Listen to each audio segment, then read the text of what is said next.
All right, all right, all right. Come on. You got to get your day started. Rise and shine. Come on, beautiful people. We've got to join the workforce today, make things happen. Mm-hmm. Mm-hmm. Uh-huh. Uh-huh. We got out of bed early. We up in here. It is dark outside. It is kind of freezing, and we're ready to No, no, take on the day. That is cold. damn right. Mm-hmm. And Ryan is All just right, wearing so- a shirt. Listen, Yeah. how come you're just wearing a t-shirt? Are you like, are you sick already, or is there something wrong with you? Is this how you guys dress in the middle of winter in your family? No, I actually came in with a jacket and I put it over there. But when I was getting ready, it was just getting in the way. So I just forgot to put it on. But I'm okay. So I was like running around and stuff. So Right, it's all yeah, good. It sounds like some weird Ryan thing, right, Mash? Yeah, it totally is. Yeah, It totally it's a is. weird Ryan thing. All right, so let's get cracking this morning. There's a lot to do, and we've got another fantastic interview with a really interesting historian later on. I know how people love that because I love that. And, you know, if you don't, you can let us know who you'd prefer to have on. But we've got this guy called John Laband on later on, who has written an incredible book about the Boer and Zulu wars of a very particular period of time, 1837 to 1840. So, Yes. You were like a kid Very, in the very candy store when we did these interviews.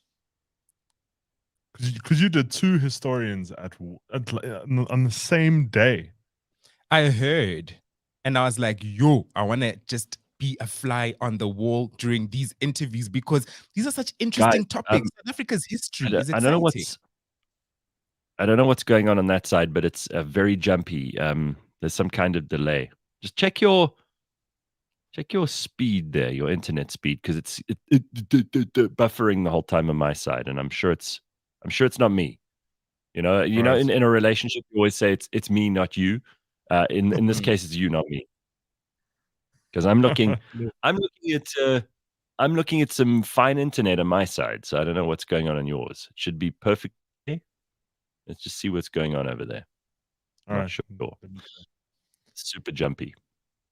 Is it fine? All right. Is it better now? I hope so. We'll see in a second. Yeah. Carol says, interesting goodies on the shelf behind MASH. Well, that's the same shelf we had in the old studio. So I'm not sure what's interesting to you on the shelf behind MASH there, but like we can unpack that shit for you. There's a little. We're gonna be running the Cliff Central telecom sale. You just have to call in, call our number. Gareth, please share the number so people can call, and then you're gonna be bidding for all these products. Right, exactly. We'll take your calls on 0832955769, and you can have them at a price. There are a whole bunch of my books which we use as stands for laptops as well in the studio. I mean, here's my my model of success is how many books did you sell, Gareth? Oh, lots of books. And then they come to the studio and they see like a whole bunch of these books being used just as laptop stands, you know, to raise the laptop to the right height so that everybody can see properly on the cameras. And I'm like, no, I promise you, people really did buy them. It wasn't just us who bought them as laptop stands. So I keep reminding people. Embarrassing. Oh, geez. Me and Ryan have 20 between All right, They us are now. bestsellers.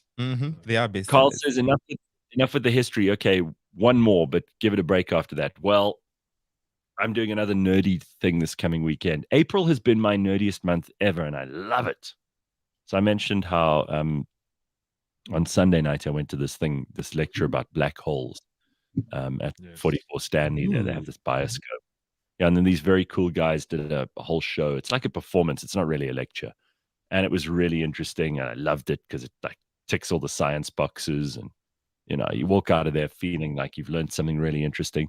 Anyway, I'm doing this weekend. I'm doing a little 2-night stay in the KwaZulu-Natal battlefields, which is precisely what John Laband deals with in his book. So I know some people's idea of fun is to have a braai with their friends or to get super, super drunk, and I've done that. Trust me, I do that a lot. But there's something special about doing something that's completely out of the box. You know, you feel like, first of all, you are improving your mind. Second of all, you're experiencing something different. Third of all, you're traveling a little bit. I mean, it's kind of a fun thing. I'm more excited about this than I would be if you said to me I was doing, a really big blast, a massive night out with 30 people. This is to me way more exciting just because it's different. You've got to do different stuff. And I mean, Mash, I kind of I'm inspired sometimes by the wacky and wild things you get up to. Like, going to these bars where nobody's wearing clothes, or, visiting places in the CBD that no one else has been to. So, I mean, there's something about that. There's something inspiring about that. You need to own that. Yeah, Gareth, I'm glad that I inspire you. I'm There glad we that I go. inspire everyone with this. I hope more people do go to such places and get to experience a different side of life, because there's so much more to it. It's not just about drinking. I always say this to my friends as well. We can't just be drinking every time we're together, guys. It can't just be boozing it up and nothing else happens from there. Playing board games, just getting drunk. We have to do stuff that actually enriches our minds. Not just our lives, but our minds as well. And your liver won't handle it if you just drink all the time. Exactly. Some people already have liver spots at 25 that I know. So imagine the pooza face they'll have by 30. So it is a good thing to actually every now and then just do something different, learn something, go to a museum, go to a nude bar, go to see a different side of life and a different side of people. Yeah, very good. I feel like there's lines, but are you going with Muzi, Gareth? Is this that trip you were talking about? No, this is not with Muzi. We've got one planned though, but he Okay. When we were going to do that one, for some reason it didn't come together. But I mean, listen, how lucky are we to live in a country where there are so many different places to go to? Like if you like the sea, there are different kind of coastline situations in South Africa. There are very expensive beaches that are 5-star. There are remote kind of isolated beaches where there's nothing but like a place to camp. We've got mountains where you can go and you can you can hide out in the high altitudes and stay in amazing places there. We've got the bush. We've got desert. We've got the huge expanse of the Karoo in the middle of this country. We've got all kinds of really, really beautiful places. I mean, before you've even left the borders of this country. And the best thing is, a lot of these places, you don't need a huge amount of money to go and visit. That's the cool thing. That's the beautiful thing. I was actually talking to a friend of mine, Gareth, a couple of days ago, and he was like, I want to go to Thailand. I want to go to Dubai this year. I want to travel abroad. And I was like, you haven't even been to Cape Town. What do you mean you want to travel abroad? There's so much this country has to offer that South Africans aren't really exploring. We're abroad. Yeah. There's so much that we're not exploring as South Africans. This country has so much to offer. The moment you start actually doing research, you realize how affordable it is to start traveling in this country, to go to the jungles of KZN, to go do the Oribi Gorge jump, to go do simple activities, even just driving to Cape Town and back as a group of 4 people. Take the garden route. Well, I mean, so Onkgopotse says nude beaches. So that's next for me. That's something for Mash. Listen, a friend of mine who you probably know, Rian van Heerden. He does a couple of these shows on Net. He's a tremendous TV producer now. He's produced The Real Housewives of this and that, and he's done some incredibly successful shows. He's very, very good at this stuff. Apart from being himself like a radio guy and also a television presenter and having done his own shows. So he's now one of those people who produces like some of the best shows in the country. And he came up with this idea to do like a documentary style thing on the nude community, because there's this whole community of nudists and people think like nudists are doing it for like because it gives them a sexual thrill. It's not like that. Like, nudists are weird people, man. And I'm sorry to offend anybody who's a nudist, but they actually, their whole thing is to just be naked. It's not always a sexual thing. They just want to be naked all the time. They believe that that's how God made them, and they should walk around with no clothes on. And they do this. They've got their like places in South Africa that I promise you and I have never heard of. Yes. Right? We've never heard of these places, and these nudists only go and live in these places. They live there. Their whole life is around being naked all the time. He And- said there are a bunch of these places. They're like he had this list of them, and what he's going to do is he's going to bring like foreign nudists and then take them on a tour of the South African nudist places and introduce them to the South African nudists and like watch what happens. I mean, it'll be very interesting, right? Are nudists like Latweezies, where they just like have a WhatsApp group and they just pitch up? And they just pitch up and they all just like get naked in one spot. But one thing about nudists I've learned is that there is absolutely no sexual element to it whatsoever. These people are just living their lives with their towels on their shoulders and just going about life as normal. You know, there's absolutely nothing sexual to it. In fact, if you actually get sexual in a nudist community, like if you get a boner or something, usually they just kick you out. They're like, what the hell is wrong with you? We're just normal people living our lives. We're naked, our kids are naked, and here you are with a damn boner in our community. What is wrong with you? Yeah, it's a whole different community, and they do like nudist things, and they have nudist activities, like they go nude hiking or they go nude cycling. I mean, I can't imagine anything more There's a uncomfortable. nude hike. There's also a nude hike that happens every year in Qwaqwa. Yeah, it's something that I feel like it's not safe. No, it definitely is. It's just a bunch of men though. It's a men's nude hike. I don't think there's women who are involved in that nude hike. So I certainly will be going this year. It sounds very exciting. And it's also educational, informative. You get to learn about the mountains. You get to learn about, just the landscape and South Africa while naked. I like it. All right, you have to report to us after you've done that. That sounds that's like it's like a very MASH thing to do. I like it. All right. Well, I mean, the Thabo Bester story still got everybody talking. And yesterday, funnily enough, I spoke to somebody I haven't spoken to for a while, and she was like so into this Thabo Bester thing. She kept me talking about it with her for like half an hour. She's massively interested in this story. She reckons there's something very sketchy going on. There's those pictures of him with Jacob Zuma. He knows this one. He knows that one. Why was he getting special treatment in prison? How easy is it to escape from a South African prison? Do we even know what happens to prisoners?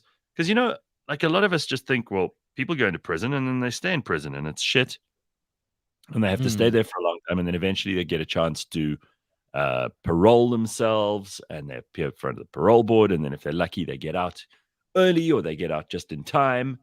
But it's not like that at all. Seemingly that like there are prisoners and then there are prisoners.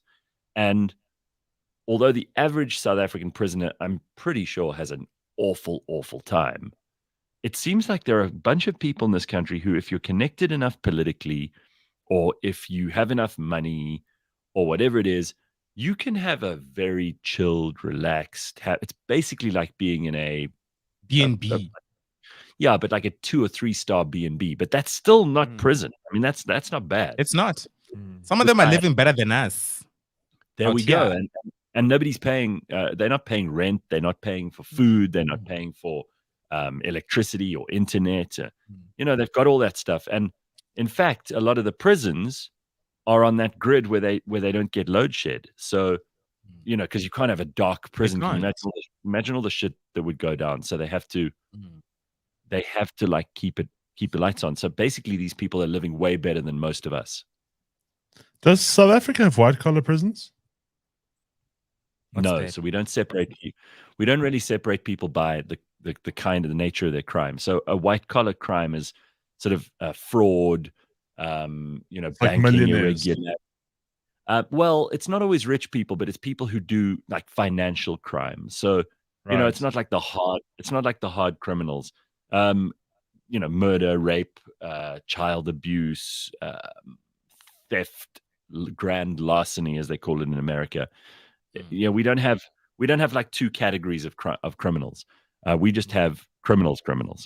But it is I know. amazing. I mean, like I remember, I'll never forget people saying like Shabir Sheikh basically had this really cushy prison sentence because, of course, he was sent to.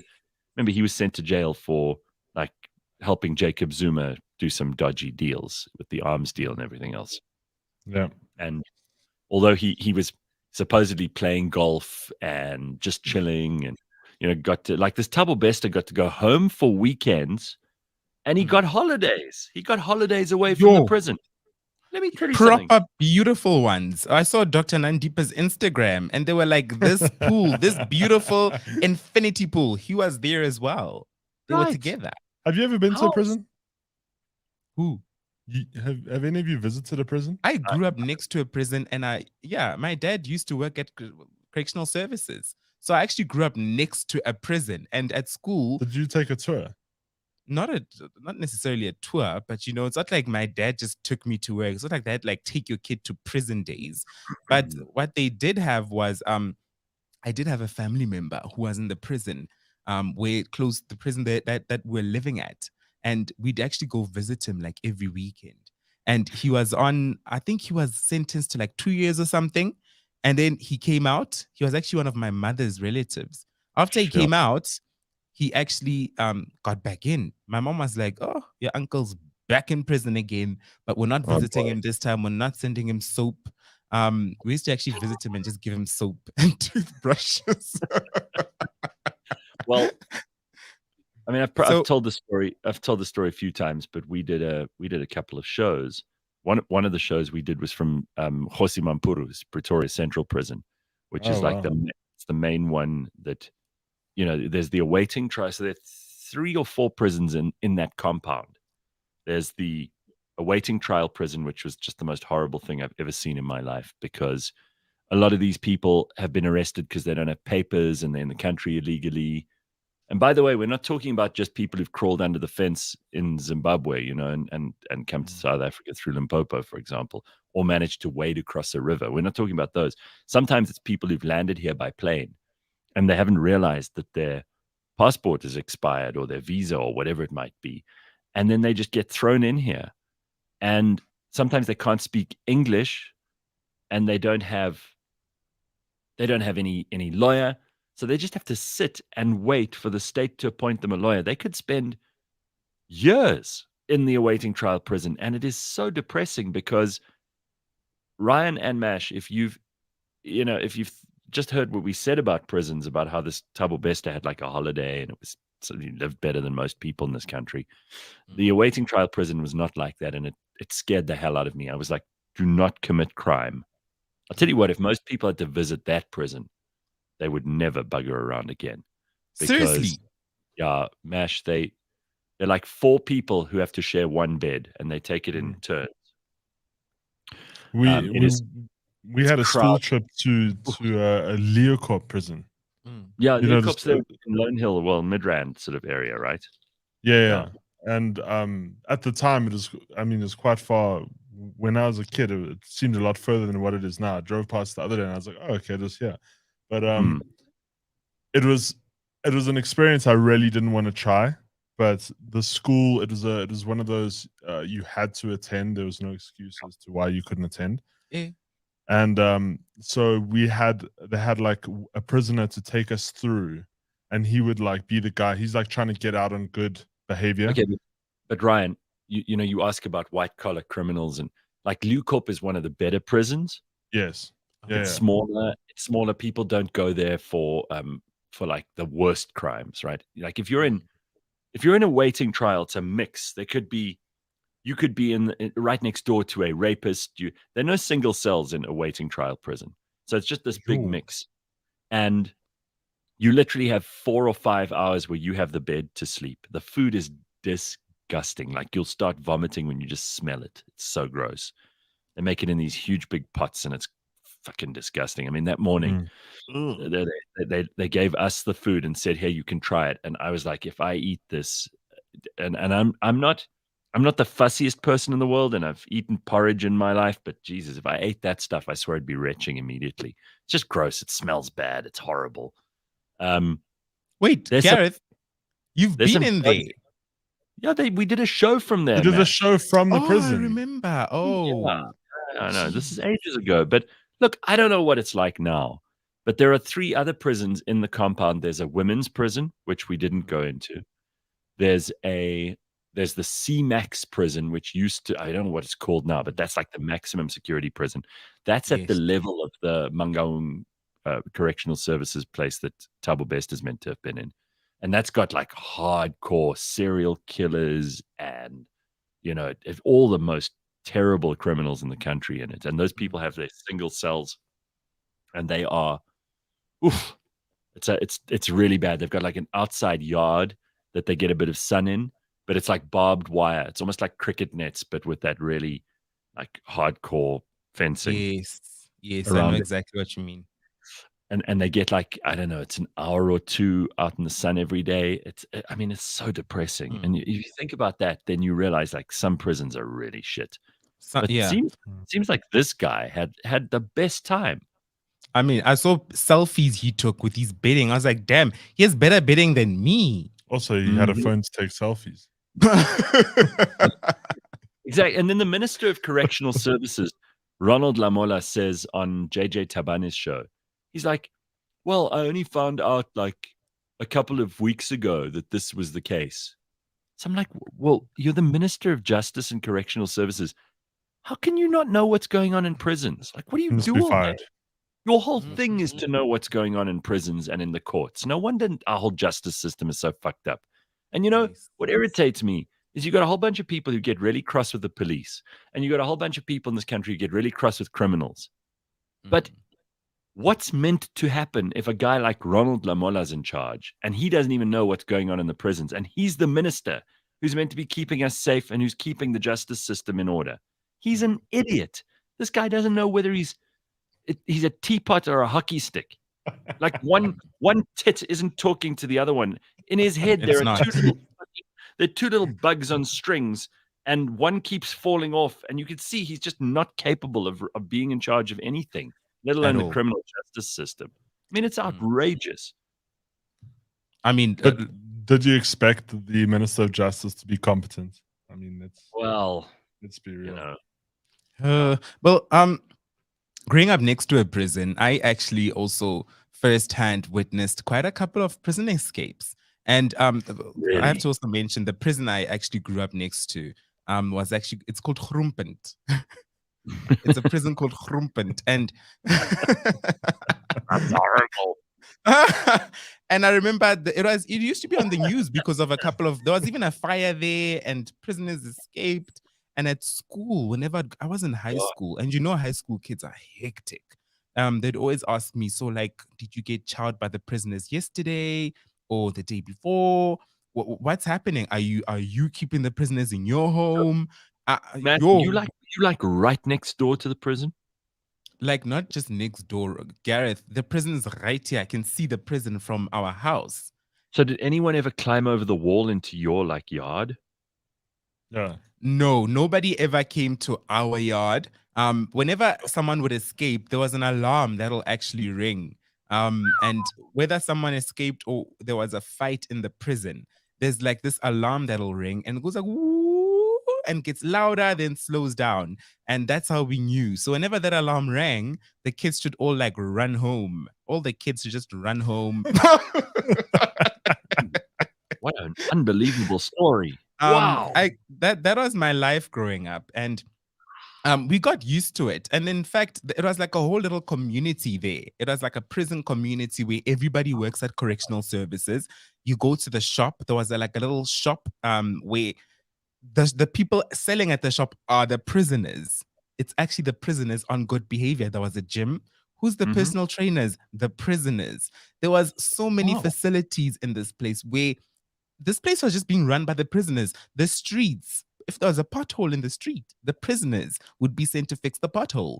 The park that we played in as kids was built by the prisoners. The gym equipment was built by the prisoners. So there's this whole little community that is being run by the prisoners while our parents are working in the correctional services, making sure that things are running smoothly. But whenever there was a breakout, whenever somebody did actually make it out, we'd have to run home, we'd have to stay at home, don't lock our doors. We knew what that alarm meant growing up as kids. Yeah. To this day, if I heard that alarm, I'll just run out. Even if I heard in Santon, I'll know exactly what's going on.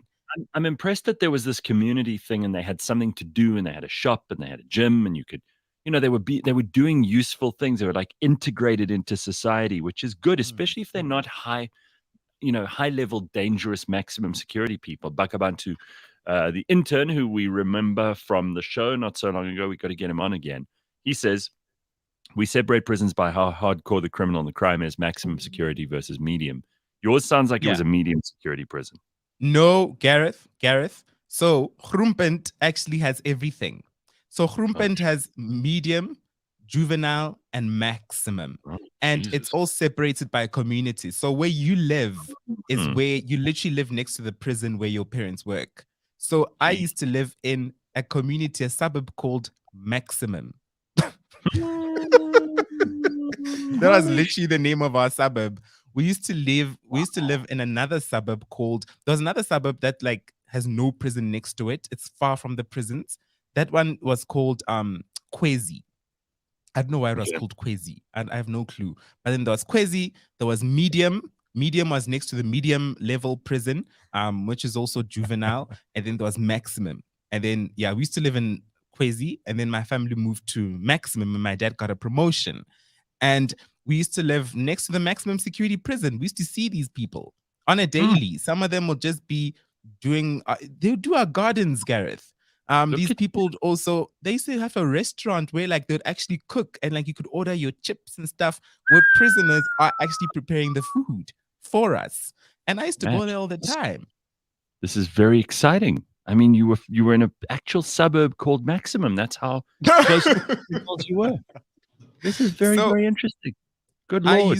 We used to see it all, Gareth, in You're hand. You're like our prison correspondent. That's what you are. Oh, this is quite something. Yeah, it was lots. I thought it was lots of fun growing up in such a community because I was exposed to things that 90% of people would have never been exposed to. I was exposed to people. Some people have never even seen a prisoner or a prison uniform in real life. I used to see it every day. That orange with the text, I used to see it every single day. And it was just a normal, oh my goodness, mashed footy from Maximum. It was just a normal part of our lives. Wow. Yeah, so you get used to it. There are a couple of comments here, some interesting people with interesting experiences. Why are cigarettes currency in prison? I've never understood that. I don't know if it's still the case because, it might be airtime now, it might be technology, it might be cash. It always changes. It changes with the times. So I remember at some point it was noodles, but noodles went out of fashion, I think. Cigarettes are not so much a commodity anymore. They're quite easy to get nowadays in prison. All you need is a connect from the outside. There's also... You know everything. Look at how connected you are. Are you sure you didn't go visit? No, my dad... Tabo Bester wasn't in your prison. I mean... No? No, but there are some famous prison stories and breakouts that did happen at Groenpunt, at the prison that I used to be at. And they used to be on the news. Hence, I used to be made fun of quite a lot at school, in high school in particular, because they were just like, oh, Mesh, there was another breakout at your prison. Like, are you fine? Is your butt okay? What's going on? And well, Dogoza says there is a prison in Sunning Hill, odd place for a prison to be. Well, that's the one that you were talking about, Ryan. That's Lukop. Lukop. Soap and toothbrushes are good currency, Mash, and a lot less valuable than your ass. Morning nookie is wonderful, except if you're in prison, says Steve. Quite right. Yes. High school kids must go to excursions to prisons, says Viasan. It'll make them think twice. Well, look at Ryan. He's a good law-abiding citizen. Because he saw what... so law-abiding. We actually had a guy in the grade above us who was very he had a big ego and was not happy that he had to go to the prison. And I'll never forget the story we heard when we got there. One of the prisoners, so he was like one of the last in the line, but he was very degrading to the prisoners. And so they actually let one of the prisoners just like push him into a cell and lock the gate just to scare him. Ah. And I was so scared it was going to happen to me because I think it was all set up, but they just wanted to, like, you know, really bring him back down to earth a bit because I think he was getting a bit out of hand. Well, I mean, I think that, you know, prisoners are these people who could be useful in society. Like, I loved when Mash was talking about what they were running a shop and they were fixing potholes, and like they cleaned up the municipality, tidied the gardens, make sure the roads are clean. Like, I would love to see our prisoners doing stuff to make the world a better place, because I think that's part of paying society back, you know, for the crimes that you've been convicted of, and for the money that society is spending on keeping you alive in prison. You should be paying that back by doing, you know, community service. Absolutely. Anyway, Yeah. I mean, there's a lot there that we could talk about as well. I stayed next to a community like that in Paarl, says Hanging Out with Jay. So it's not just you who grew up next to a prison, Mash. Congo Chris says it's airtime now because you can use services like VodaPay to buy things at shops. Well, I heard some prisons you can have Uber Eats delivered. Oh, okay. Yeah. You could be a prisoner in the prison and you can like order Uber Eats and then the guards will bring you your pizza. I mean, thank you very much. Well, I How's mean, that if our cops are as easy to bribe for like a couple of Cokes, I would imagine it wouldn't take the prison guards so much. That's just No, it takes quite a bit for prison guards, eh? Is I it? remember, geez, my dad used to share all the stories. My dad would be like, yeah, you know, Bongile got fired because she took a bribe from the prisoners. She was giving the prisoners egg and she got found out. Mang got fired. My dad will just always share that, oh yeah, Auntie Mang, you remember her? I was like, yeah, where's Auntie Mang? We haven't seen her in a minute. Oh, she got fired. And the thing is, because you're living in the state housing as well, you get fired, you fuck off as well. You have to leave the housing. So people would just disappear. And I'd be like, Dad, where's Auntie whoever or Uncle whoever? Oh, Uncle whoever was corrupt. Uncle whoever was bringing stuff to the prison. Was corrupt. Uncle whoever had to go. Yeah. So it was always like that in the prison communities. Whereas you'd see there was always corruption. You know, it's something that I grew up. Yeah. Let's take a call. Hello. Good morning. Hey, what's up? Papana here. Yeah. What is the world called? Because my brother used to ask for a world call when he was in prison. He used to be like, "Can you find me a 100 rands world call? I want to send it." What is that? Don't know. Do you know what that world is? Call? Isn't that a telephone? That's a telephone airtime voucher. World call. It's the Telkom telephone vouchers. Yes. So you enter it. Okay. And then it has a balance of 100 rand. You can call anywhere in the world. But is it only airtime? It's got no other value. No, it has no other value. Right. But it was valuable in prison back then because people didn't have cell phones back then yet. So world call was the thing. Or in fact, some people do have cell phones, others don't. The ones who don't would rather just have a 100 rand voucher, world call voucher, knowing that this 100 rand voucher, they can use at any time. So even if you can actually enter the code of the voucher on the telephone and just get your balance. It'll tell you that. That's the blue phone, right? Yes. The telephone. Guys, look at how much Mash knows about prisons. He even knows what the is. Who knew you were the guy? I mean, like here you are spilling all the secrets on the prisons and how it all works. Aren't you glad you asked Mash that question, Mapelo? So glad. Super glad. What is that about? You said you're going to go for men's hiking on the mountains this winter. You mean you're going to the initiation school? No, not initiation school. There's actually a guy, just Google him, just search nude hike Qwaqwa. Every year, he actually hosts a nude hike in Qwaqwa on the mountains of Qwaqwa, where everybody just goes nude. It's just for men, by the way. Every single year. I'll have to find his name. Like the initiation school for me. No, it's not at all. You have your backpacks. It's vibes. It's just vibes. You know, we're all naked, having a good time. It's something that you should really come and join us on. I'll actually share details on my Instagram. All right. Have a good morning. Bye. Mapelo. Cheers, man. Bye-bye. Well, there we go. Mash, I'm shocked at how much you know about this stuff. This is unreal. It's not like I have a choice. Growing up in such an area, you kind of just exposed to this. This is like without a when I choice. discovered Ben has got like superior eyesight. Like, Yeah. unreal. But yeah, I'll actually talk to my dad and find out what he knows, because he's quite in the loop in this correctional services game as well. Since then, he's no longer a prison guard. He's now higher up in Department of Correctional Services. So I'll have to find out from him. I haven't actually talked to him about this Tabo Bester thing in particular. He usually has quite some good insight. Yeah, he'll have some stories, I'm sure. Yeah. I'll chat to him and I'll give you guys an update. All right. Well, Ryan is the world's biggest Elon Musk fan, and he has been watching with great interest as Elon Musk has launched or has started talking about the launch of his new rocket. And everybody's talking about how beautiful this rocket is. Have you got some pictures for us? Let's have a look. I think I got one picture on here. And let's see this. This is Elon's rocket that he's look at how amazing that is. Look how cool that is. It looks like Photoshop. It's beautiful. Yeah, first of all, that's the most beautiful picture. I mean, you've got these clouds. For people who are listening on the podcast, you've got, half of the frame is taken up by the Earth, and then you've got this horizon right in the middle. You've got some clouds. You've got the sand and the green off of Cape Canaveral, which is where they launch these rockets, and then this amazing rocket.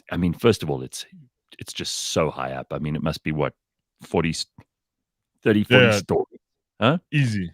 I don't even 50. Know. I know that it didn't launch on the day. I think it was 2 days ago. It was meant to launch, and the valves actually froze, and so that's why it had to be delayed. And Elon just tweeted and he said, "Look, no launch happening today. We'll be back. 4:20. I think tomorrow." 420, huh? 420. I actually didn't realize the size and the scale of this rocket until I zoomed into the picture and I saw that thing at the bottom. That little dot is a truck. That is a whole truck at the bottom. That made me realize how big this thing is. But it's ginormous. So this is also where I look at Elon Musk and I hear a lot of people criticizing him about the way that he runs Twitter. And, we played that interview the other day with that stupid BBC journalist. Hadn't prepared anything. And then suddenly the world's richest man is sitting opposite him and he asks him the dumbest questions, and it's all like political and agenda based. And basically Elon Musk just dusts the floor with this guy, because Elon Musk is not just the guy who owns Twitter.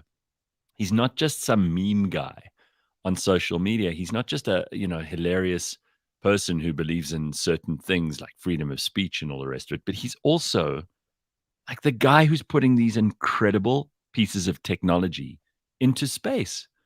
Now you could say anything you like, but I want to see one person who hates him or criticizes him just doing 1/10 of what he's doing. I want to see who that person is, who can even put a little fucking toy rocket from their back garden into space. You can't. You should see a schedule for this next week. Like, it is unbelievably crazy. I saw somebody on Twitter put his schedule down just to show what a busy guy this is. And he's in Miami, I think, today for a Twitter conference. Tomorrow he's heading out for the launch. Then he's got and I'm just like, what a rock star this guy is. Like, can you imagine just a day in the life of this guy? Do you think he even has an assistant? Because I don't even think his assistant could help him keep time. I think he has assistants at this rate. And these tech billionaires have become the new rock stars. They really have. Well, some of them are more rock star than others. And what I like about Elon is he combines like a sense of humor and a very down to earth way of doing things with being this absolute genius and this wizard of like what's on the cutting edge of humanity. I really think it's a great combo. By the way, Ted says it is Texas based Starbase. It's not Cape Canaveral, so I'm wrong on that front. A lot of people saying things about this cue, the phallic jokes. Apparently, it's 120 meters tall. That space rocket. Oh. No. Carl DeSantis says Elon causes me anxiety, man. He's always doing something. We're talking shit and masturbating, and he's doing everything. Yeah, that's true. Yeah. Somebody has to do everything. I'm just like, and the thing is, he almost controls the economy as well. But so many people are asking him now if he's going to move, like his Twitter headquarters out of, I think they're in San Francisco. I could be wrong. Yeah, he wants to move them into Texas as well. First of all, their taxes are lower. Second of all, Texas is run much better than California. I mean, California is just basically homeless people, hypodermic needles, turds, and piss, and Hollywood. That's all it is. That's California for you. Yeah, no, it's a real unbelievable. Yeah, so he probably wants to get out of there. He's so straightforward, says Rebellious Ruth, and a sharpshooter with a straight face. Yeah, and like he's clever. He's not just some douchebag who's hit it lucky. Like you don't have SpaceX, Tesla, Twitter, and the influence he has in popular culture by mistake. You don't tell me that all three of those things, all four of those things are just luck. There's no way that's just luck. The guy is super, super smart. He's a damn genius. There's no luck there. He is a genius. And also he kind of, the way he's looking out for humanity, like I just think it's so weird because we don't meet people like that. Like he said, Twitter's worth half its original value that he bought it for now. And he said, and that, that dumbass BBC journalist asked him, if somebody gave you the 44 billion back right now, would you take it? And he said no, because we need a platform that's truthful and that won't block anything like that. And I'm like, that says a lot, And also, I don't know if you guys have noticed, but Twitter nowadays, everybody's tweets are blowing up. Yeah, just everybody's.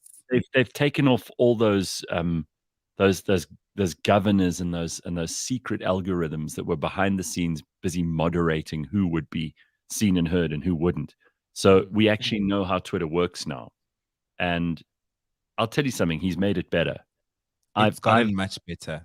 It's much better. So I'd love to meet the people who, like this idiot BBC journalist, say it's become worse, because it hasn't. It's become more open and honest. There are more people with opinions on there, less people being blocked. He did a thing this week where he basically found all the government-backed media businesses, like the Canadian Broadcasting Corporation, for example, and he put the how we get warnings when you tweeted during COVID about whether something was misinformation or not. So they've got a permanent subtitle on their name that says, "This corporation is X percentage government funded." So what you're dealing with. I mean, they're going to say government-funded media, public media. They're going to say that RT, which is the Russian television channel, they're going to say, well, that's 100% funded by the Russian government. Now, I would like to know that. It's like, for example, the SABC in South Africa is government funded.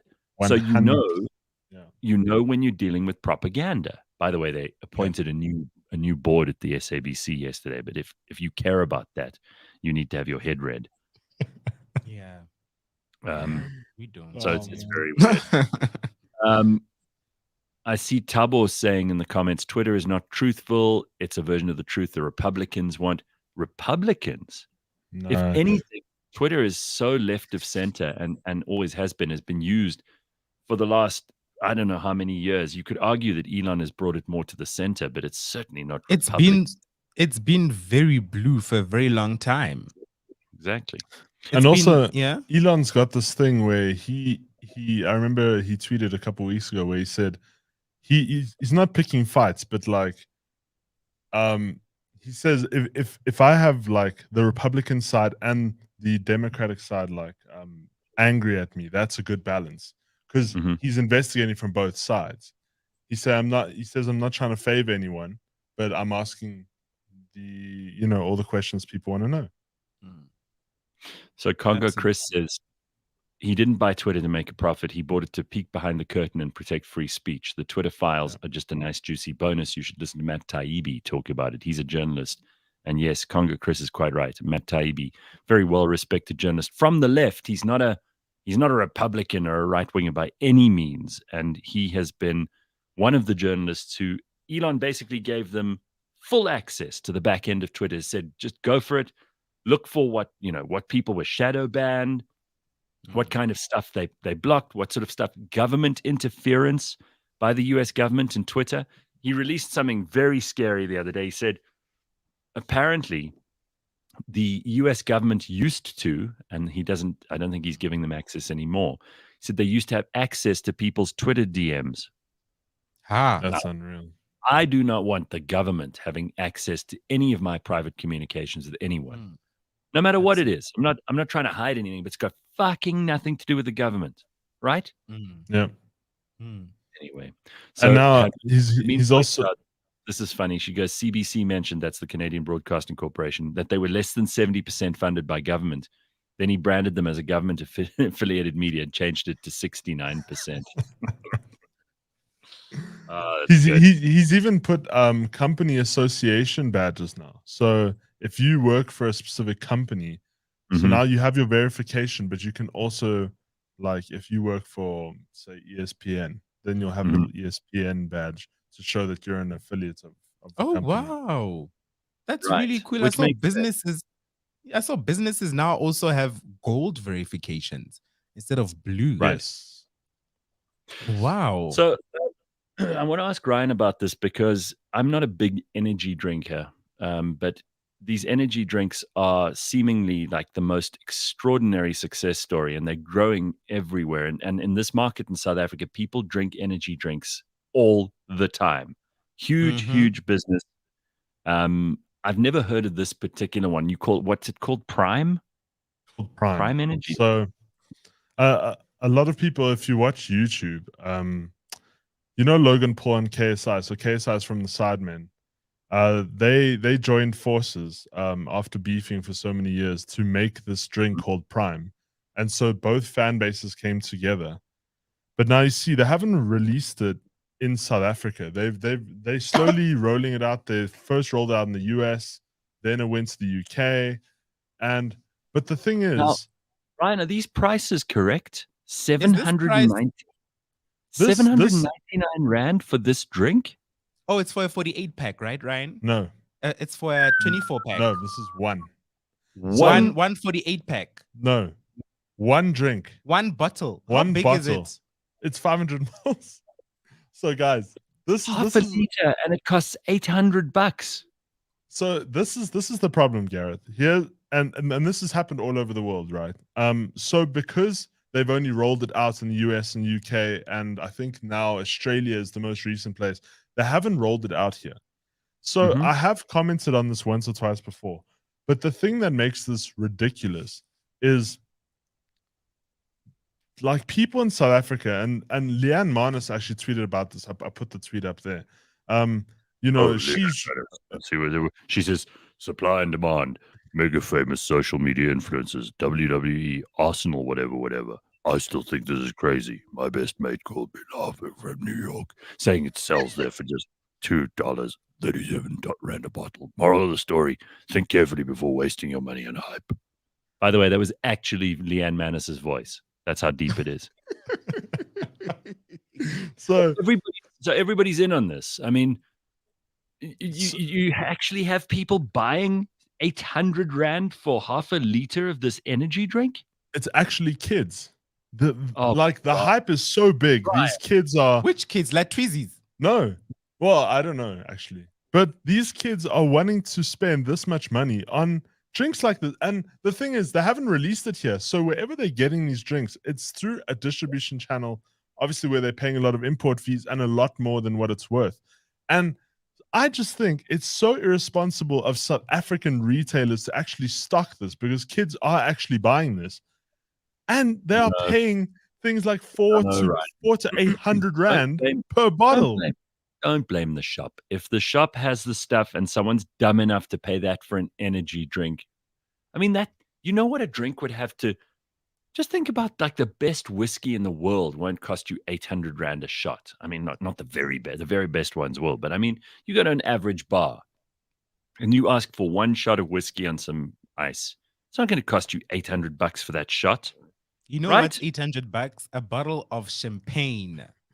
Right. A bottle of champagne. And that's a good bottle of champagne. A good bottle of champagne where every single person in this office can get a glass from that one bottle is $800. And But you're don't telling blame- me Don't blame the shops. I mean, if someone's dumb enough to buy that, that's on them. That's true. That's true. So But I'm Ryan, just like, have you ordered it? Are you No, gonna no. be our dummy and taste it for us and tell us? Are you gonna fly? Are you gonna be bouncing off the walls? no. or- So the thing is, right? Logan Paul's been pushing this because he's saying it's got like 2 grams of sugar, and it's got all the nutrients of an energy drink. I don't know. That's pretty good. But apparently everyone's saying it's terrible. Now I would have gone and bought it, but I'm not going to pay 400 to 800 rand for this. If I was in the US and I saw it, I would have bought one just to try it, because I do like the guys who made it, like KSI and Logan Paul. I'm fans of theirs, but the kids are actually going to these like import sweet shops and are paying 400 to 500 rand for a bottle of this. Can you imagine? So you pay that money, and then what do? Do you put it in your that cupboard with the glass where like your grandmother puts all the good cutlery? Is that where you put it, or Yes. do you Yes, I you think- save I it for a good day? I don't know. I think this is just all for clout. But like, I just can't believe that somebody managed to get a hold of this drink and is selling it for that much. Like, there should be, standardization pricing on things like this. This is unbelievable. No, this certainly seems like a stunt. These marketing stunts that companies pull, similar to what Apple did a few years ago when they launched wheels for the Mac. What's it? The Mac Pro computer, where these wheels actually cost about 20,000 rand. Just wheels that you attach to your computer. Nobody bought this. It was just a marketing activity to get people talking. I think the sad thing is that there are people who will buy this, and frankly, people are entitled to spend their money on whatever they like, and there are a lot of dumb rich people. I mean, look at all these dumb rich people who bought those Bored Ape NFT pictures. Yes, look at all of them stupid rich people. I think we've been very clear about like our stand on. I think all those NFTs are just bullshit, right? They are. Yeah. And there were people who bought those, and those were thousands of dollars. Stupid Paris Hilton was like, I've got a Bored Ape like picture. Well, so do we, honey. We just right click and save as. And set as profile picture, and we're done. Yeah. I think Justin Bieber's one's worth like 66,000 after he paid like 2 or 3 million. Every day, I am more and more disappointed by humanity. We keep doing all this dumb shit, just dumb, every single day. Tracy says you buy the bottle once and you fill it up with Energade. It's probably what the kids are doing. But the thing is, so Leanne Manis is one of the few personalities that have actually been complaining about this, because a lot of the parents are being asked to buy this. Now, can you imagine your kid comes up to you and wants $500 for a drink? Can I tell you something? Then it's on you as the parent, because me growing up as a child, I can guarantee you, Ryan, I didn't even have the guts to ask my parents for 50 rand, because that's how I was raised and conditioned. I was raised that, Bona, how dare you ask us for 50 rand? Me asking for 50 rand was a big deal. They'll be But like, Ryan, what? Are you into drugs now? Why are you asking for 50 rand? So how can someone ask for... Yeah. How come it's so cheap at Engine? It's like 479. What is that? Do they water it down there? I have no idea. Engine has just started to put this out as like a selling point to go to the garage. Like it's hilarious to me. I saw it in Santon for like, I don't know. I think it was also around the 450 mark. Where in Santon? There's a store next to the sneaker place. It's like a snack store. I think it's called like New York Minute or something like that. Oh, the international snack Yeah, the store. international. I know it. Place. Yeah, no, they wanted 450. I was like, you know what? To try it, $100 at most, but that's once. But 450. Unbelievable. Let's just all take heart, because this is actually great news. It shows you that rich people also can be scammed out of their money. Rich people are just as stupid as poor people, and you can get their money. You just have to charge them for something that they don't really need, make it seem that all their friends have got it and they don't have it, and they'll be buying dumb shit like 800 rand energy drinks. It's just madness. But on a serious note, if your child can ask you for 800 rand for an energy drink, it means your child is spoiled. You're raising a spoiled brat. You need to slow the fuck down because you already spoiled this child, and now this child, this child is trialing you. So it's time to start cracking the whip. Americans are laughing at us, by the way, because I went on Twitter and one of the Americans came to visit you and he couldn't believe the price, and he tweeted and he was like, "Guys, in South Africa they're selling it for like, I don't know, way above market price." And I don't even think I think it is Latweezies. I mean, these are the people who would pressure their parents into spending this money. I'm telling you. Anyway, listen, we've got to wrap up this hour, but I've got to tell you before we go, the 12 steps. You know the 12 steps that everybody talks about with alcoholism. What are these steps, though? You ever thought about it? And do they provide a blueprint for recovery? A lot of people swear by the 12-step program. So Beyond Madness is back this week with a brand new episode. You could join Professor Christopher Paul Szabo as he speaks to a man called David Webb, who's a medical doctor and an associate at Houghton House Addiction and Mental Health Treatment Center. I mean, this is really interesting stuff. And every episode of Beyond Madness is amazing. We're going to be speaking to Prof. Szabo soon. I'm going to get him on the show to just outline what he's doing in this latest season. But it is on the money. If you want to hear about anything to do with mental health issues, anything to do with the latest in psychiatry, psychology, all these amazing offshoots. I mean, we'll talk to Prof. Szabo about what he's got planned for this season, and you are going to be blown away. So Beyond Madness, the first episode is back, and it's all about the 12 steps and addiction and alcoholism and everything else. I think everybody should be listening to this, and you should pass it on to people in your family and in your group of friends who might need to hear it as well. It is called Beyond Madness, the series, and this is, I think, this is season 4. If I'm on the money there, that's like season 4. So it's Beyond Madness, brought to you in proud association with Adcock Ingram OTC, the sponsors of Brave.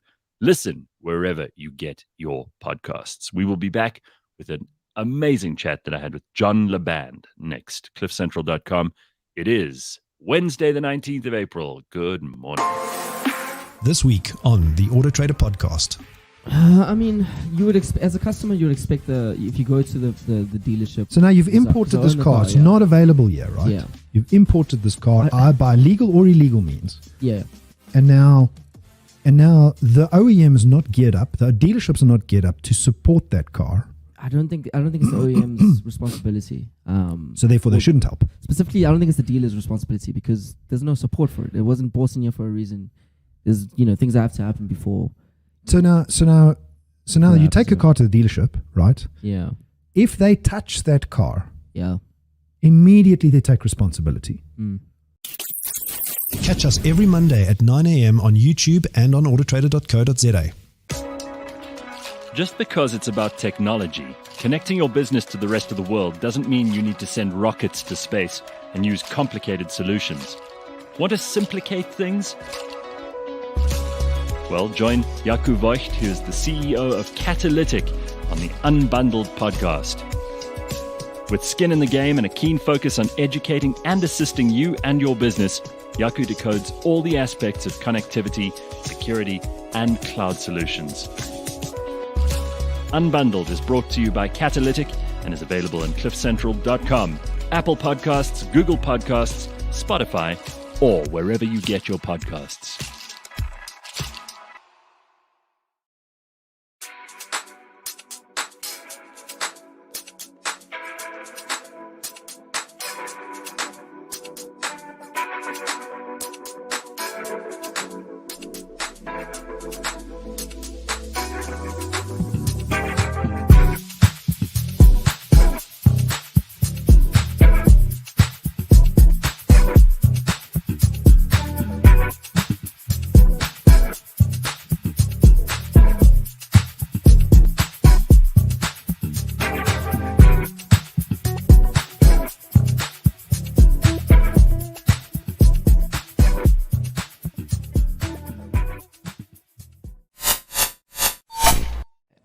Given our history, education has got a different meaning and purpose.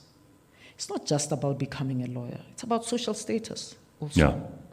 And you, as a trust fund baby who grew up in lavish, whatever, you have too many lawyers.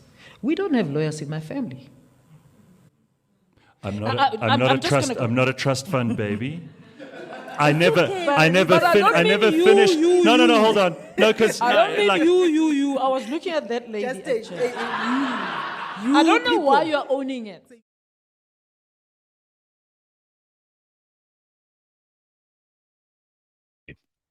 Well, you can also catch our uncancelled episode with Prof. Bakeng, which is on cliffcentral.com. Go and listen to it, and you can watch it on YouTube too. Follow the steps on our website. All right. We've got an amazing discussion that I had with a historian called Dr. John Laband. He's a professor emeritus of history at Wilfrid Laurier University in Canada. He's written a book called The Boer Invasion of the Zulu Kingdom, 1837 to 1840. In his telling, he deals even-handedly with the warring sides of the conflict, explaining both victory and defeat in the many battles that marked this incredible war. And here he is, without further ado. The very, very talented, very, very exceptional writer, and one of those people who's helping us to figure out our own history, because let's face it, it's not as cut and dried or easy to figure out as people think it is. And history often is improved by reflection, new evidence, new information. That's precisely what I think John Laband has managed to put together here. So take a listen to this very, very interesting discussion I had with him just the other day. South African history is absolutely fascinating, and the more we revise and discover and dig up, the more interesting it seems to get. And as we also learn from history, nothing is ever as it seems in the beginning. Mm-hmm. And someone who's made an enormous contribution to this is my guest for this morning. His name is John Laband, and his book is called The Boer Invasion of the Zulu Kingdom, which is a really, really interesting story. And we're going to hear it not only from the side that we're used to hearing about it from, but also now from the Zulu side. And John has been working tirelessly to bring us this version. So thank you very much for your contribution to our history. It's absolutely lovely. And let's just start off with what people think they know about things like Blood River. Ah, yes. Well, I mean, it's sort of a nation-building myth, in fact, for the Afrikaner people. It's God proving that God's on their side. There's great victory against overwhelming odds. It sort of represents their right, in fact, to rule the black people of the interior of South Africa. So that is the long-standing myth. The Zulu side is more complex because Shaka is the great founder of the kingdom, and for many Zulus, for a long time, Dingaan wrecked it all. He's the guy who got defeated, who ruined the whole thing. He's the Brutus or Cassius of the Julius Caesar that is Shaka. This is right. So on the other hand, now there's much more of a movement when you're thinking of resistance to colonialism and so on, that in fact Dingaan is this kind of hero, in fact, who stood up to this invasion. So there's a kind of a real differentiation in the Zulu side of way of looking at things about this. So is that a fault, or is that just what happens with history? Is that it becomes propagandized? It's just what happens, and it's how people see history with different eyes over a long period. I mean, so you've got a change in the Zulu position, or in many ways it became politicized, where Inkatha, who espoused Shaka, he is a great founder. The ANC put more emphasis on Dingaan, just almost originally as a counterbalance to Inkatha sort of taking Shaka as their own. Yeah, it's just amazing. I was speaking to a guest just a little while ago about how history is so useful to the ideologues, and it's absolute perfect. And it's hard to what is truth? How do you know as a historian that you're dealing with something that's true when your sources are limited? Well, sometimes they're non-existent. You have to dig up the primary sources yourself. Yeah. Well, you don't really, and as an historian, you're trying your best with what evidence you have, but it's your vision of it, it's your understanding of it. I mean, two historians can look at the same document and see it with different eyes, or emphasize different elements of it. I mean, early on in my career, when I was beginning to look at the Zulu side of things, you realize that the information was there, say in the British documents, just other historians had filtered ignored it out and only looked to the British side of things. So it's how you, it's what you're searching for in many ways. And So you have to have a very thick skin yeah, as a historian because you're Oh, going to you be do. criticized Oh, you- mercilessly. oh, you do. I mean, you're criticized. I mean, already for this book, I know there's been criticism from people, well, how dare you undo the great myth?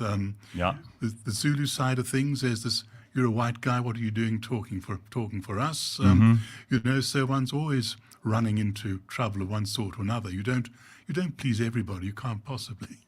Well, Simon Montefiore just told me if he could go back into history, the one person he'd like to meet was Shaka.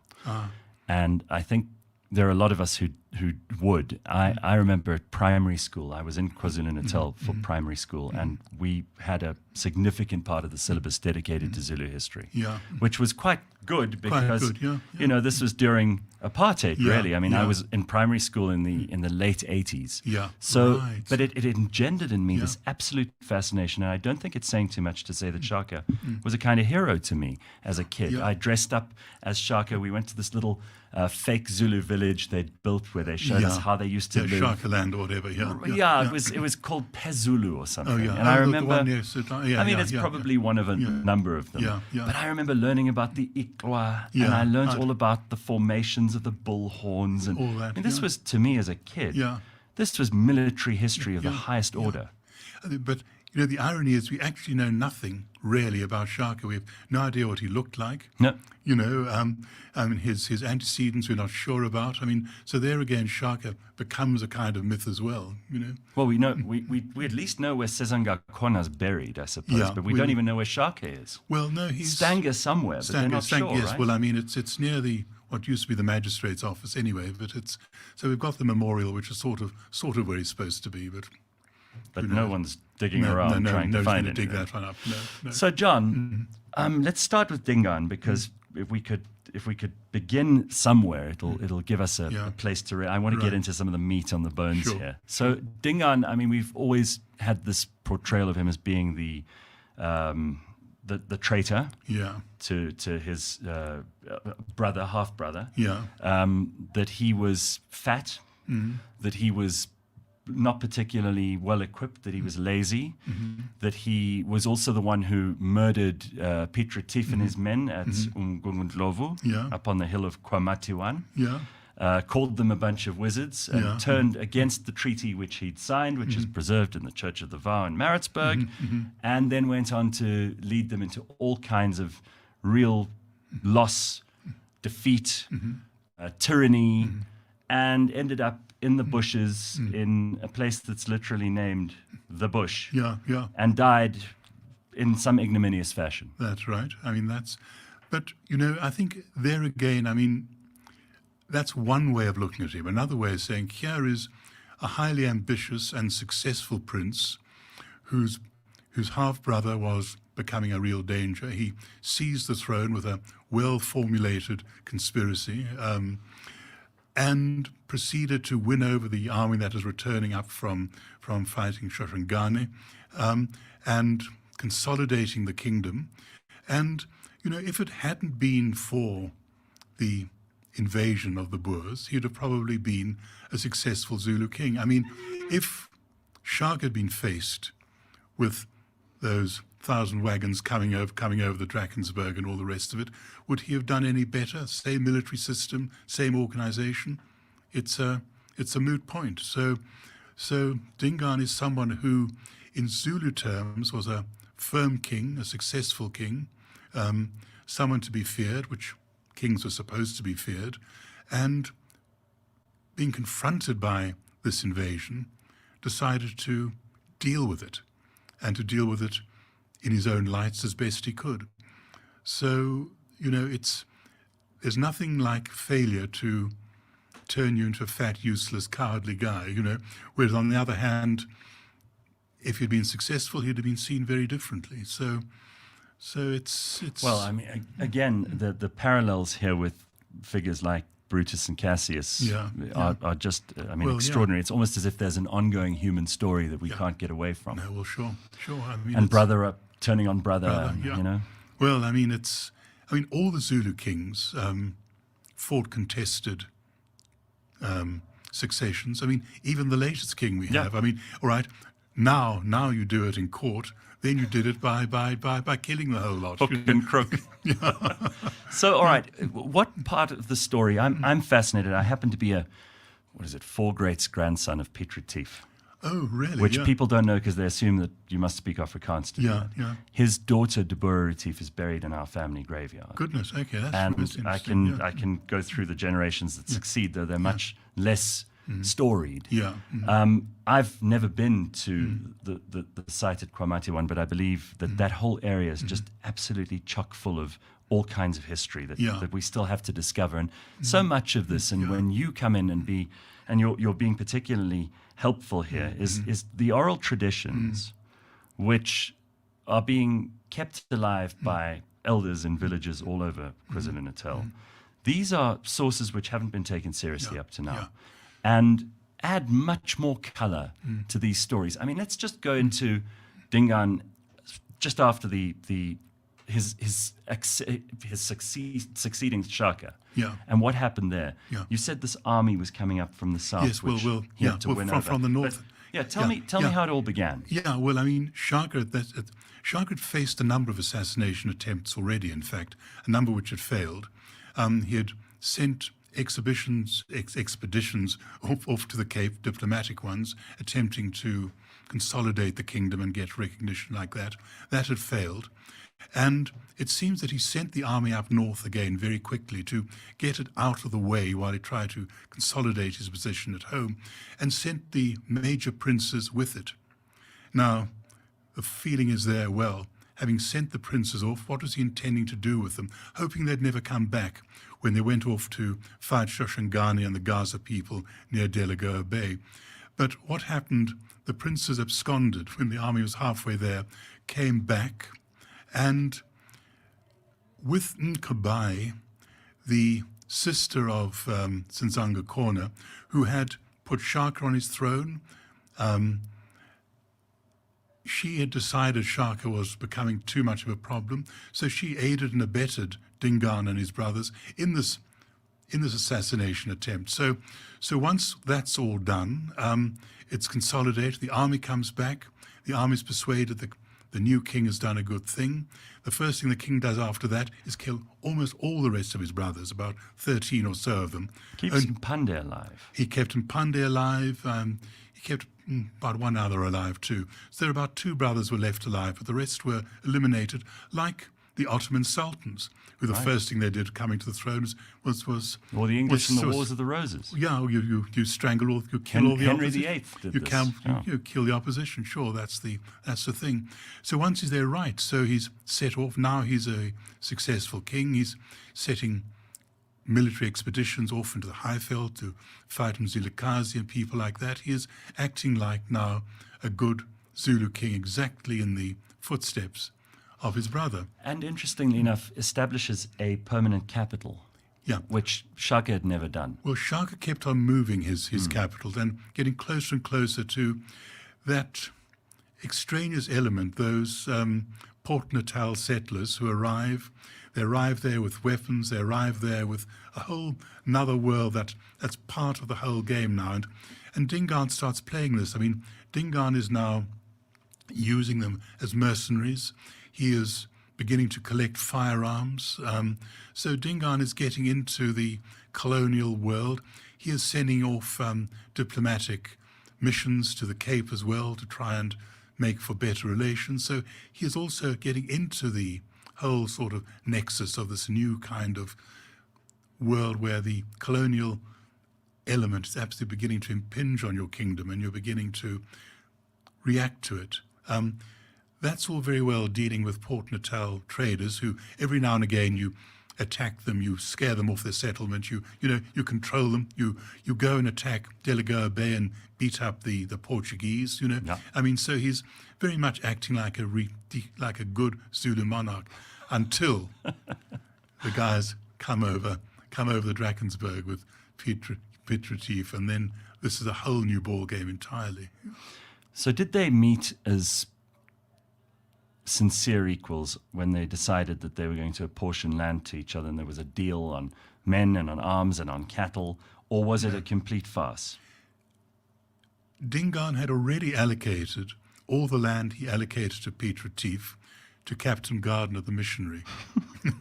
It already was Spoken for. It was already spoken for. It was already allocated. And it was a sizable piece of land. Yeah, well, it's Between the Tugela and the... and the Mzimkhulu. I mean, basically, Mzimkhulu. sort of, you know, so right down there. So yeah, so the land. I'm only looking because I want to make a land claim at Yeah, some right. point. So I'm going to use the document. Right. So already the land is bespoken for, if you like. Right. And when Piet Retief arrives, he breaks all Zulu etiquette. He doesn't wait for the king to call for him. He doesn't wait for invitations. He pitches up. This is in November of the year before the war actually No begins. deference shown. No proper deference shown. And straight away, negotiations mixed with threats. Look what we have done to Mzilikazi. Look at us. God's on our side. You know, look what happens to bad kings who don't play the game according to our rules. And I think what one's got to remember right throughout this, the trekkers were all experienced in the Eastern Cape frontier. That's in a way where it all begins. Right. We have now had 80 years of warfare, about 660 at this stage, of warfare against the Amaxhosa. You know, so, I mean, this is where you've grown up. You've just lived through the Sixth Cape Frontier War, and treaties are part of that game. You begin treaty systems and all the rest of it. But basically, it's all an effort to get the land you want, to control the people you're fighting against, to use their labor as best you can. I mean, so all of this is already absolutely set. I mean, the trekkers knew how to deal with Africans. They've been doing it for all this period on the Cape Eastern frontier. And so they move into Zululand with exactly this same way of thinking about it. And the Zulu king also has a good idea. He knows perfectly well what's been happening on the Eastern Cape frontier. He also knows what's been happening against the Ndebele up on the Highveld. So he knows these guys are really dangerous. He knows that they have firearms to a number which he certainly has nothing like, that they're great fighters. So this is a mortal kind of threat, you know, and when they come over the mountain straight away into his territory, without asking his permission, start collecting grain and other foodstuffs from his people as if they had conquered them already. I mean, so this is the whole situation when Piet Retief actually arrives to begin negotiating. So this guy, he is trouble, you know, from a Zulu perspective. And I mean, even if Piet Retief is saying, right, well, we'd like half your kingdom, shall we say, we'd negotiate for it, the warnings are already there. And in his own justifications to the Eastern Cape newspapers, because he's a great newspaper correspondent saying what he's doing and where he's going and what it's about, is, yeah, we're going to be peaceful, but don't let them start any trouble because we will take up arms if they do. So, you know, it's this is negotiation with threat.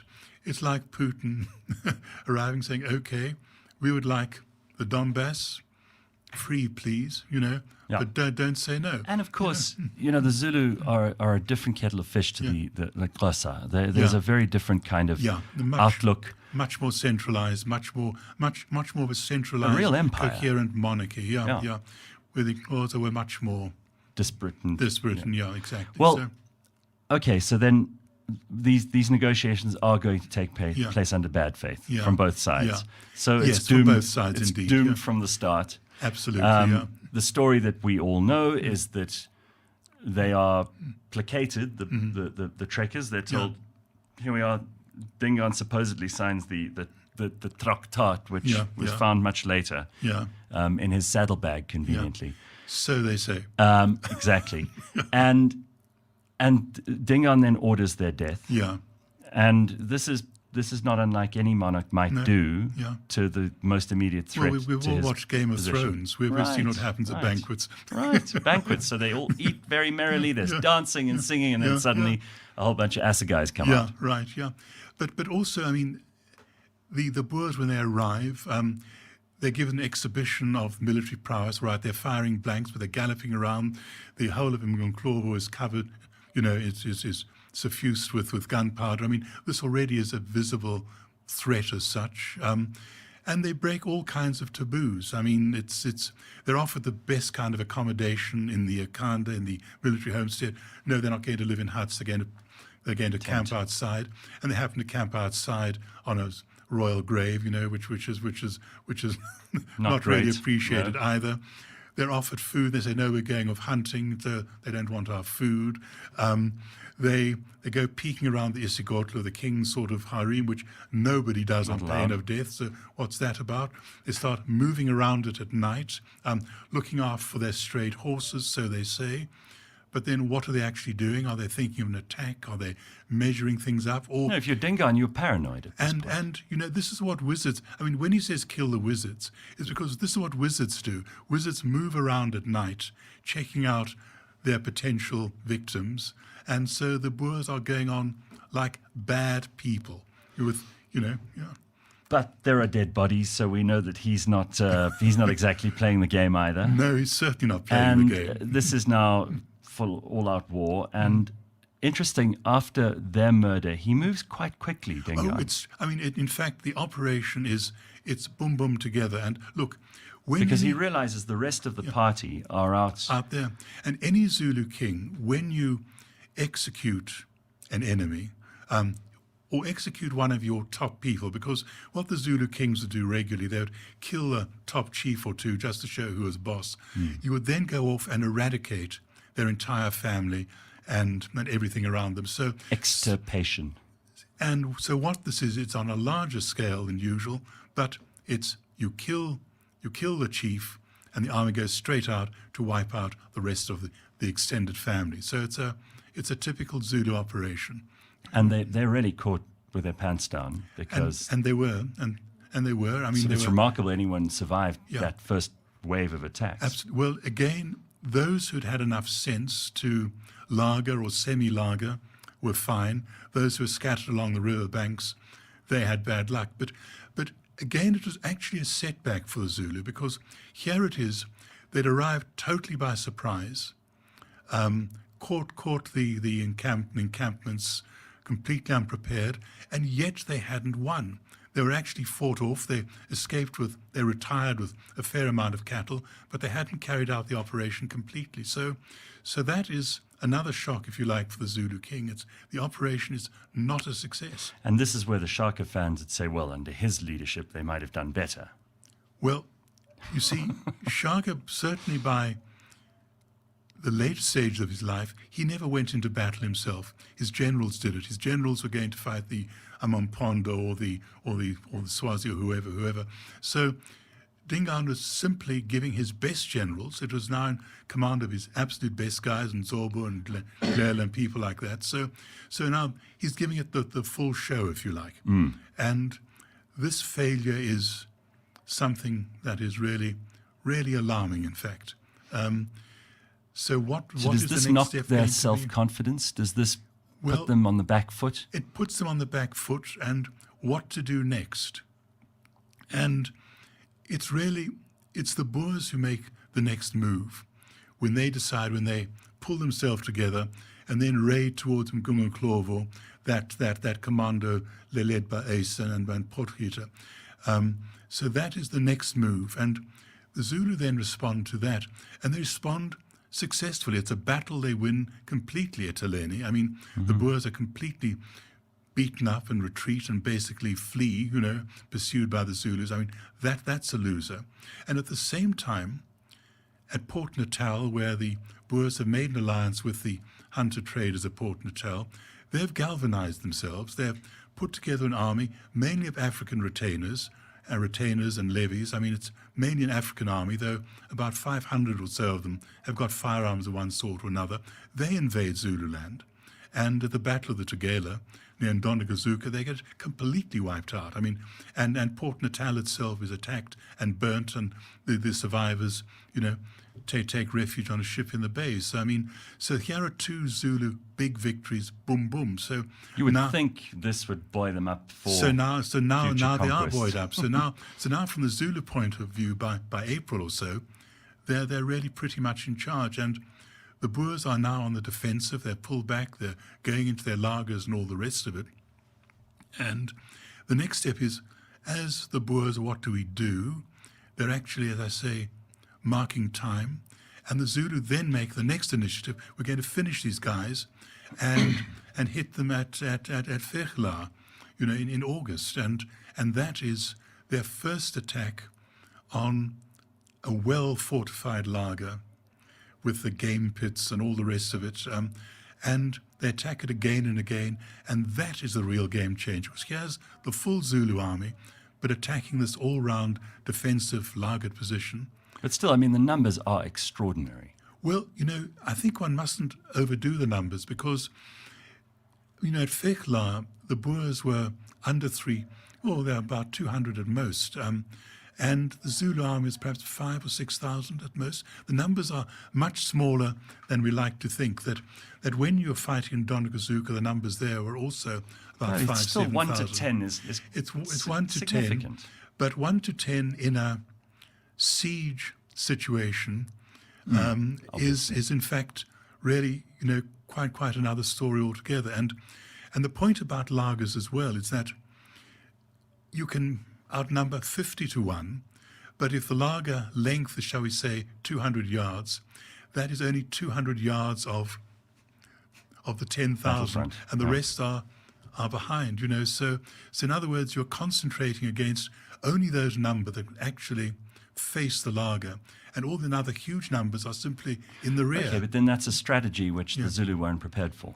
No, indeed not. I mean, they try to surround these lagers. They try and hit it at different places, and they would have known what Nsilikazi had done at Veerkorp, where again you're looking basically a weakness. You're looking for a flank to turn, essentially. You're looking to outmaneuver them, to surround them, and this you couldn't do. So you try here, you try there, you try to the left, try to the right. So do you think Yeah. that battle was then the turning point? That was the turning point, because the Zulu now thought, okay, what do we do in this sort of situation?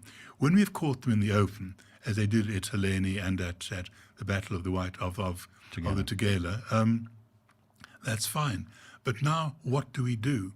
As far as the Boers are concerned, they've always known that lagers are from the wars on the Cape Eastern frontier. They've known this is the way to do it, but now this absolutely is reiterated. So if we go in and attack and we lager, we are going to win anything like this. And for the Zulu position is, how do we cope with it? And so Blood River, in a way, is a kind of desperate measure by the Zulu, because here is this large commander under Pretorius moving in with all its wagons, and they're going to lager. And the Zulu know that this is the situation, but all they can do is put together the biggest army they've put together by this stage, 12,000, 15,000, and try and attack it and do the best they can, knowing they would take heavy casualties, but hoping that weight of numbers and sheer tenacity they would manage to break through somewhere or other. Because with a lager, it's like a British infantry square or something. Yeah. You break it and you have Or an entry. the Roman way of doing the same. Once you break this formation, you've won the thing. So Blood River was this battle which the Boers really thought they should and would win, and the one the Zulus thought they must win, but doubted in many ways that they could. What time did it take place of day? It started right in the early morning. I mean, in fact, before daylight, actually. The Zulu left wing took up position, crossed the river and took up position in the early morning, before light finally broke. And, there they were positioned. But the lager was very cleverly positioned with the river on the one side and a donga on the other. So the perimeter was very narrow, in fact, so that the Zulu army could only really attack the northwest corner. And that meant that, as They I say, concentrated their they concentrated, firepower and when the next Zulu wave came, I mean, supporting the first lot who lost out, I mean, all they're doing is adding more people behind those that are already there, and you have the Zulu situation of those behind pushing forward and those in front pushing back, and Death trap. Death trap, absolutely, yeah. So it worked extremely successfully. And what were those final numbers? You said, what, 15,000, 12,000, Of 12 to 15,000 attacking, Zulu? yeah. the lager, again, one of these interesting things we forget, there were perhaps, about 470 white guys in the lager, but there were then... Is that just men or? Just men. This was unlike, say, Verkoop or Verla, where there were women and children. This was just men. This was just a mobile commando out to Where were the fight. women? And they were left with the various other big lagers to the rear. Okay. So there they were, secure, with men to guard them, with strongly fortified because lagers. again, the So myth is that you've got the wives loading the guns behind the husband and the children taking shots when the husband needed a break. That is Verkoop, all right, but Right. and Verla as well, but not this one. The people there who were helping loading were, again, the people who always get written out of the story. It's the achterrijers who are there, who are following the horsemen. I mean, they're the guys, they're the wagon drivers. You've also got this contingent from Port Natal of about 60 armed 60 armed Africans from Port Natal as well. So on top of the 470 or so white guys, you've got someone like 300 black guys in that lager who are, some of them are firing, others are holding the horses and cattle, others are loading, etc., etc. So, well, it's like whenever we talk about Cressy or Agincourt or anything else, we mention the king and a few noblemen, and everyone else is all forgotten. the peasants are there, forget it. All support staff, the operations people. That's right, and so they actually played, and they always get written out the story, a real positive part in this battle. And of course, this is typical of any colonial situation, that many blacks are actually fighting against other blacks. But the Zulu Kingdom is their enemy, So and there were many people who were quite disenchanted with the Zulu, who were black and all over South Africa. They were refugees, etc., Sure. etc. I mean, Shaka didn't exactly make friends with everyone. No, anything but. This is why the oral memory of Shaka is so mixed. Mr. Nice and Monster Horrible. I mean, it's you get that from the Zulu side. Yeah. And the truth's probably somewhere in between. Yeah, exactly. Yeah. So, all right, after Blood River, which is a truly phenomenal victory. Yeah, it is, absolutely. And absolutely deserves its place in history. I like that you've also given us the Zulu name for it, Nkome. Yeah, well, that's the name of the river, yeah. Sure, but for the Zulu people, this is also a massive turning point. Oh, it because is, now suddenly they've thrown everything they could at this, and it didn't work. Yeah, but it's not the end of the kingdom, because, I mean, it's Zulu kings or Mzilikazi or anyone else, these kingdoms were mobile. Yes. It wasn't so much the land, it was the people and cattle. And kings, if they're defeated, could move off. And Dingaan's response to this, okay, I'm moving out of this area and I'm going to reconsolidate myself in northern Zululand or in Swaziland. And what's so often forgotten, the Boers actually continue after Blood River. They burn Mgumklova and all the rest of it, those various other Makanda in the Emakosini, but they then move on to the White Mfolozi, and down they go, and they're ambushed in the Battle of the White Mfolozi, or Pate, as the Zulu call it, and it was a major defeat. I mean, you've got the lager on top of the Ntonjineni Heights. You've got a commander going down into the valley of the White Mfolozi, more or less where modern-day Ulundi is. Right. And down they go, they're ambushed, and here is one of the Zulu heroes of all of this, a guy called Bongozo, who was sent deliberately into the Boer camp as spies, and all the rest of it were frequently sent in, and he convinced the Boers that there was a huge amount of cattle down there not guarded. And he would show them the way down, and down Bongozo went, had finally sort of whistled and jumped into the bush off his horse where he's tied, his hands are tied off, and they fell into this ambush. And you have this long-running battle right across the White Mfolozi, across to where modern Ulundi is, and right back into the Ntonjineni Heights, pursued by the Zulu the whole way. The guys on horses mainly get away. Those on foot, and these are about 60 or so black Port Natal levies. I mean, a whole lot of them get chopped, And at the end of all of this, Andries Pretorius says, okay, we've gone far enough. That's the border now. No more. That's it. We're going home now. And they turn about and go home.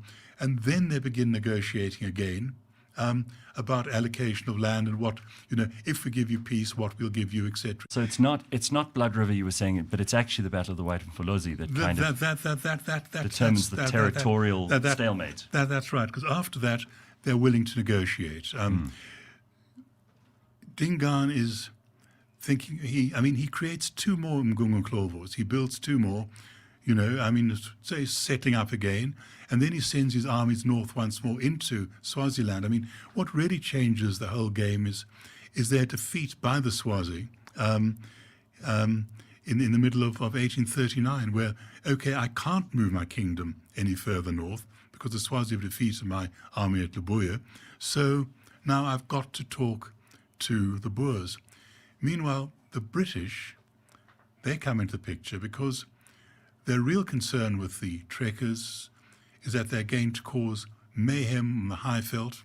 This is going to cause more movement of people, which might hit the Cape Colony frontiers and cause new trouble. So they don't want any more stuff. So they've now got kicking over nests. Yeah, this is exactly so. So they've now got troops in Port Natal who are trying, in fact, even before the Battle of Blood River, to persuade the Boers to negotiate with the Zulus, not to have any further fighting. So the British now are playing their part in helping the Boers negotiate a territorial treaty with Dingaan. Dingaan promises to pay cattle as a fine and this and the rest of it, but to basically say, okay, we're taking this land south of Tugela, the rest is yours, and so we're sort of making this kind of non-aggression pact. Non-aggression pact. And what wrecks the Zulu Kingdom is not the Boers at that stage, it's civil war, where Mpande, in fact, breaks the rope, flees to Boer territory across the Tugela, and the Boers think, right, this is great. We'll deal with him. Now we've got this guy with a big army, in fact, we'll deal with him. He'll be our client, so we help him beat Dingaan once and for all, and we can make further deals with him, which in fact, of course, they do once Mpande is defeated Dingaan. So they take even more territory. And then is Mpande at that stage almost a puppet king? Because he's been mischaracterized also quite cruelly through history as having been, despite being Petshwayo's father, he doesn't really get much of a look in history. He doesn't get much attention at all. No. Well, he is in many ways the most successful Zulu king, from one way of speaking, because he dies in his bed, which is unheard of most of the others, that. right? Yeah. He kept the kingdom together with the Boers. And long reign. He kept it together under British pressure when the British took over Natal, So, he actually stabilized what was left of the Zulu Kingdom north of the Tugela, and survived. But what about Dingaan's end? That's also quite sad. Well, yes. Dingaan, after Mpande defeated him, he fled, to the foothills of the Lubombo Mountains, where he again still had part of his army with him. He still hadn't given up.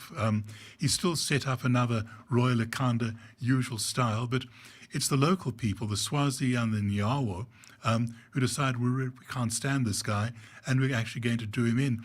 And there's every indication, too, that many of those around Dingaan said, listen, we're not sitting in this malarial belt away from everywhere. And they called in the Swazi, said, there's the king, let's get rid of him so we can go home and acknowledge Mpande as king and get back to normal. So, but once, as they used to say, once a king goes to the mountains, he is finished. You're a Zulu king, you're a warrior king. You lose the war, you have lost it. So after being defeated by Mpande, Dingaan had really lost it. He just simply couldn't come back. This makes me think of Cato in the desert after Caesar's won the civil war. He decides, he may as well take his own life. Yeah, well, exactly, because there's nothing left. So now Mpande is obviously there. Dingaan is finished. He can try and negotiate and try and consolidate, but it's too much. It's too far. And he doesn't have any authority anymore because now the new king is there and he's got the majority of the army. This is right, and his people are deserting him day after day. So yeah. And then he supposedly is killed somewhere in the Latini. Yeah, that's right. Well, yeah, I mean, again, exactly what happens to him is I mean, but he He might have just slipped away. Yeah. Well, he built a new little royal house at Escoleni, and Swazi war band took it at night. I mean, there's a lovely element there of his people smelling birds, and of course all the Swazi feather headdresses in the early dawn. But they attacked him. They killed his favorite dog. They stabbed him, and he died. And then his people said, "Okay, we're going home now." You know, I'd like to carry on the story from here, but I mean, your book, you've very much concentrated in that period from 1837 to 1840, which is with a huge amount of detail. Yeah. Because there is still a lot of detail. There's a lot that goes on, and I mean, I've done this in previous books. In fact, my eight Zulu Kings, which I did for Jonathan Ball a year or two ago, takes the story through, and also, again, a Jonathan Ball book in the 1990s, Rope of Sand, also takes the story through. So I have sort of followed it in other iterations, which is another reason for not taking it any further now. I mean, this is a beginning and end. You've now got Dingaan's dead and Pande's on the throne. The British are about to arrive. They haven't yet. So that's a place to stop.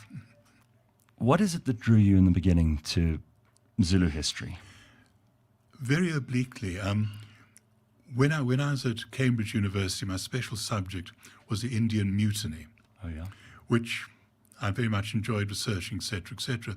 Then I got a job at the University of KwaZulu-Natal in Maritzburg, and you're not in any position to carry on doing Indian history. I mean, where are the archives, etc.? Well, there's some nice links there, I suppose. There are lots of Indian Natal links in personnel and Gandhi Sal and all the rest of it. Absolutely. Slave trade goes and on and on. cane. Oh yeah, and there are tons of links. But then I thought, well, here is a Zulu thing. I mean, the Indian Mutiny is all about the British consolidating their rule, and here is Zululand, the British consolidating their rule. And when it came to the anniversary of the Anglo-Zulu War in 1979, I thought, right, this is a time to do it. And I and a colleague, Paul Thompson, who's now dead, unfortunately, we began doing a kind of field trips. I mean, and we thought, okay, we know about 6 British forts in Zululand, or we ended up by tracking down and finding about 100 and something of them. And does this actually mean you trudging around with old maps and with old maps, with aerial photographs, with the evidence, speaking to local people? I mean, so I have actually finding bullet cases and things. Absolutely. I've traipsed every corner of Zululand, you can be assured, you know. Amazing. And of course all the battlefields as well. And so that's what got one into it. And one here was something of enormous interest that just continued growing and has never gone away. And it's a romantic place. I mean, there's it is all right. You can if you squint your eyes, you can almost see armies clashing across rivers.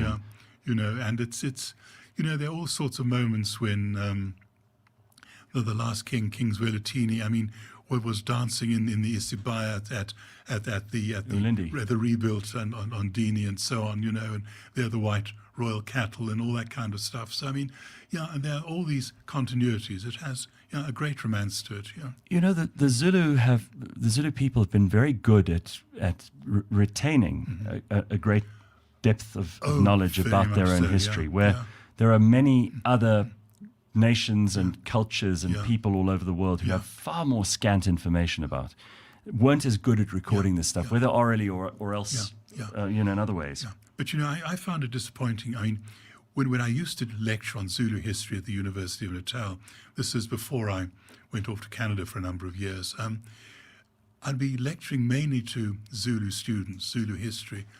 And what did they know about it?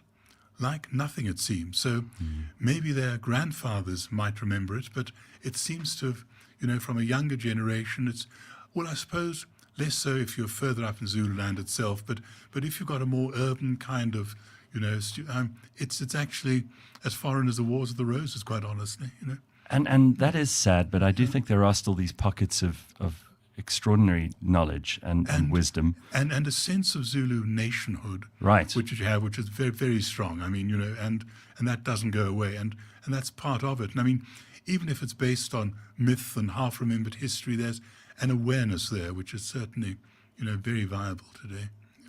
And do you think that this is all being taken a lot more seriously in the South Africa of post-1994 South Africa, where I think people before, the despair I feel when I hear how few people are actually studying our history is something that's entirely a separate point. Yeah. But these sorts of books that you've been working on so tirelessly, these are now being taken seriously, that they're being put into the historical record, that the historical record is being updated all the time. Yeah. And that there is a degree of seriousness about it. It is, but the sad thing is, when one talks to any publishers, the number of people reading history books. I mean, Jonathan Ball himself, I used to know well. I mean, used to bewail the fact, that he would be able to sell X number of history books 30 years ago, and this is absolutely, reduced so considerably nowadays. Well, don't get me started. When I walk into a bookshop and I see that most of the books are on cooking or or romance novels, I just want to scream and run out. No, well, that's it. Well, we know it's changed, which, of course, I'm just thinking of what we're doing now, at least is perhaps accessible to people who wouldn't read, at least. It's finding another audience. Are there still areas that deserve exploration in particular Zululand? And are there things that we haven't yet uncovered? Are there perhaps places that we can still look and people that we could still talk to? Yeah.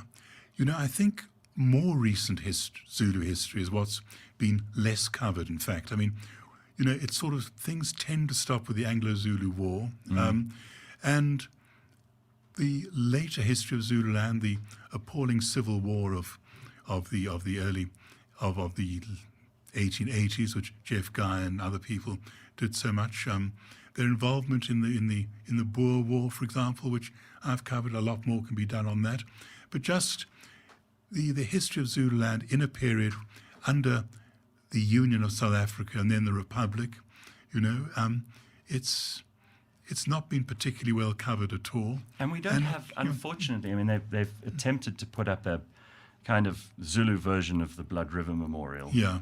And I don't know that it's doing extremely well. I wish people were more interested, but we can't force them to be. No, one can't. And in many ways, I mean, the wagon log and all the rest of it on the other side still has this iconic value. I mean, a long cultural sort of embeddedness, which the new Zulu Memorial across the river really doesn't quite have the same kind of resonance. But even, I have to say, even among, Afrikaans-speaking people who know tangentially about the stuff that they were forced to study at school, but there's no real attachment and love to it that there might have been before. It was passionate before. My great-grandfather was Gustav Preller.